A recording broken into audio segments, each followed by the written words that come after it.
Bonjour à tous et bienvenue pour un nouvel épisode de Saviez-vous ? Et oui, ça y est, nous sommes déjà en décembre. Et qui dit décembre dit Noël. Je ne sais pas pour vous, mais pour moi, personnellement, Noël est la célébration, la fête que je préfère le plus durant l'année qui passe. Entre retrouvailles en famille, repas 1000 fois trop copieux, sans oublier évidemment les cadeaux pourris et les engueulades à un moment donné lors des fêtes de fin d'année, moi tout ça, toute cette ambiance, j'adore. Et par la même occasion, qui dit Noël dit calendrier de l'Avent. Du coup, pour ce mois-ci, je vais bousculer les 2 épisodes hebdomadaires dont vous avez l'habitude et vous proposer ce que j'ai nommé le podcast de l'Avent. De quoi s'agit-il ? Tout simplement 24 épisodes à raison d'un épisode par jour jusqu'au réveillon. À chaque épisode, un fait en rapport avec Noël.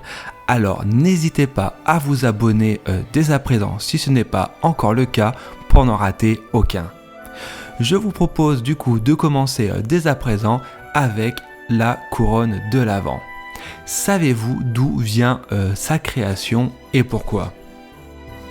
Il faut en fait se tourner du côté de l'Allemagne et plus précisément en 1839 avec un professeur et théologien nommé Johann Heinrich Wiechern.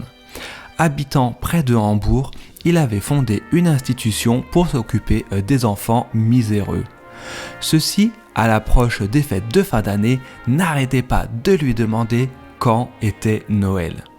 C'est ainsi qu'il eut l'idée, dans le but de les faire patienter, de prendre une grosse roue de charrette et d'y fixer 19 petites bougies rouges, symbolisant ce qu'il appelait alors les journées ordinaires, c'est-à-dire du lundi au samedi, et de rajouter également 4 grosses bougies blanches pour les dimanches. À l'époque, en effet, on décomptait les jours de l'Avent, non pas du 1er au 24 décembre comme on le fait aujourd'hui, mais à partir du premier dimanche de l'Avent. Ainsi fut créée la première couronne de l'Avent. Si cet épisode vous a plu, n'hésitez pas à le partager et à vous abonner. Et quant à moi, je vous dis à demain pour le 2e jour de l'épisode du podcast de l'Avent.